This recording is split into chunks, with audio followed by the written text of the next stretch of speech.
So I start school on Tuesday, and I figured that leading up to the start of school, I would do different back to school stressors, address them. So if you have a back to school stressor that you're really, really stressing, send it in.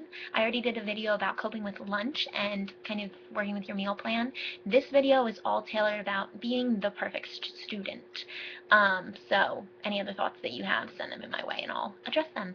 But okay, one thing that always happens to me is obviously with my eating disorder, perfectionism is tied along, and I always felt that I had to be this perfect student. I had to get the best marks, I had to be the smartest, I had to be the most involved with the best insights, I had to be fully active in class. I couldn't just have a day where I was like chilling. I felt like I had so much pressure to be this perfect student that whenever I didn't get the grade I wanted on a test, or maybe I got a constructive criticism on my essay that I wrote that I thought was killer and everybody would love, and it really hurt me. And I think the thing that happens with that is sometimes we take that and Ed eats it up and chews it, and then he says, oh, well, because you're not the perfect student, because you're not getting these marks, or you're not in love, like all the teachers aren't in love with you, that your self-worth is less, that your dignity is less, that you're just less than everybody else in the room.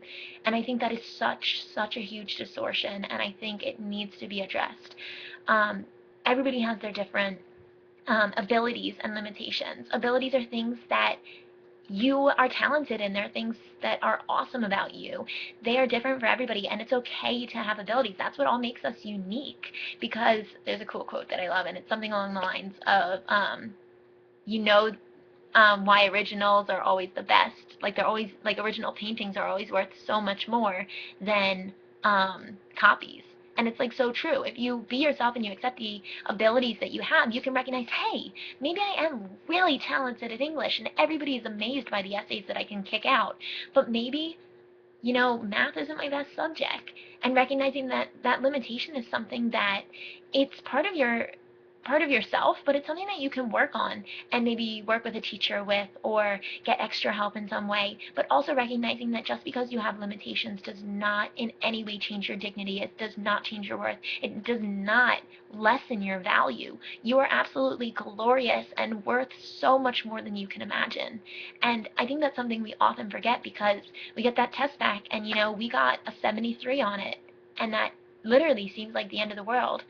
And I think the one thing that's so important, though, is recognizing that every day is different. You can't judge yourself based upon a score, but recognize the full content of what you're doing in that class.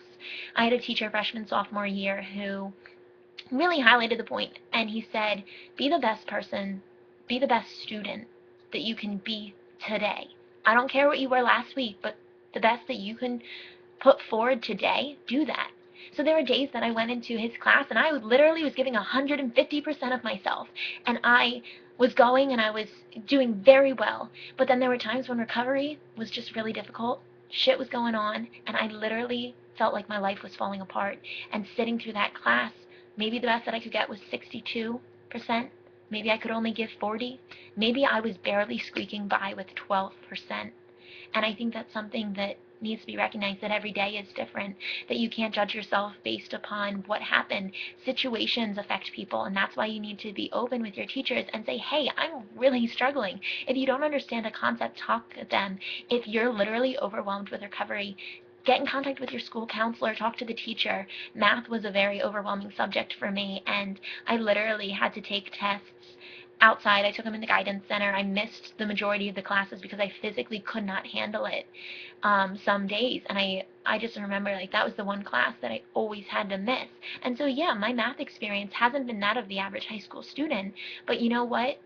Just because I had troubles in some things, and it's because of chaos that has been going on in my life, because my eating disorder makes it difficult, that doesn't mean that I'm any less than a person. Hey, I'm fighting a illness. I'm fighting a disorder of the mind that is so hard to overcome, but it is so amazing, and I'm so strong and brave, and so are you if you're fighting and trying to overcome this, because it literally takes everything that you got to just fight and try and get better. But recognizing that if Ed's garbage, he just likes to say that because you didn't get that perfect grade on the test, and because you didn't, do X, Y, and Z academically, you're not president of the student council, you're not class president, you don't run every single club, that he can put so much pressure on you. And the thing is, there is loads of pressure by society today to get into college, to take the APs, to get the perfect marks so that colleges will like you. And the thing is, you have to take a moment and breathe and just be like, hey, I need to check in. I need to take me time. I need to make sure that my mental sanity is in check. I need to reach out for help whenever I need it, whether it be academic help, whether it be psychological help, whether it just be, general like, hey, what's up help. It doesn't need to be those late night phone calls, but recognizing that it's okay to do that. It's okay to see that where you're at may be different every single day. And one thing that my teacher always highlights is the fact that it's not about the grades, it's about the content. And if you get by in history with a B minus, but you can flawlessly talk about all the causes of World War II and the aftermath, and you can go into such detail, like that is what you're going to get, not just studying for a test. And that is something too. The effort that you're putting in, studying the different techniques that you may have, classical music, for example, helps, especially in studying. They suggest that you do it, always just like put it on in the background is something I'll do. But it's like the amount of time that you put in it, and recognizing that when you go sit down to a test, getting into that anxiety and chaotic mindset where you're like, oh my gosh, I'm going to fail this test, I'm such a horrible person, blah, blah, blah, and it just snowballs, it just gets bigger and bigger. But recognizing that, okay, when those anxieties come and those fears come, recognizing, like, okay, it's going to be a challenging test, but it's not only going to be challenging to me. There's other students who they're going to think it's challenging too. And the best that I can do is my best. And as I said, your best may be different every other day. It does not have to be the same. And recognizing that if you are falling back in a subject, that maybe you talk to the teachers, talk about extra credit, help get concepts understood by doing tutoring with them or something.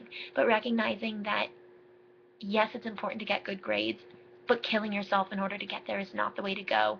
Basing your self-worth upon the grades and the academic curriculum that you're taking, and also just the activities that you're involved in, that's not the way to go, because that's just feeding the distortions. It's feeding the negativity of your eating disorder. But recognizing instead that, it's okay to kind of check in where you're at.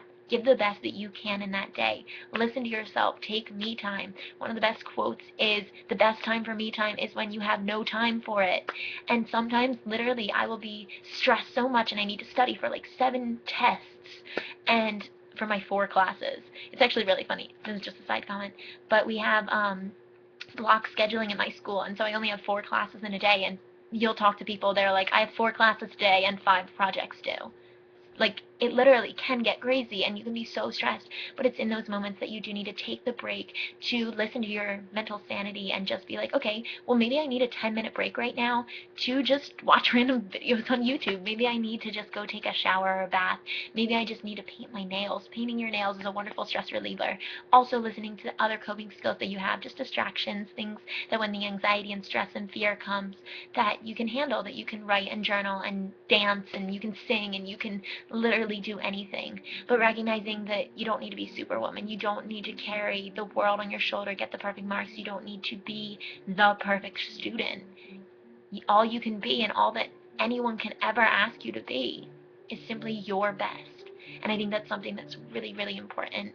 And so I think that as we transition into this back to school, recognizing that though your grades are based upon exterior factors, there are things that you can't control. If you don't eat dinner one night or you binge and purge, that doesn't change what you got on the test. It doesn't change the fact that, your teacher doesn't like you.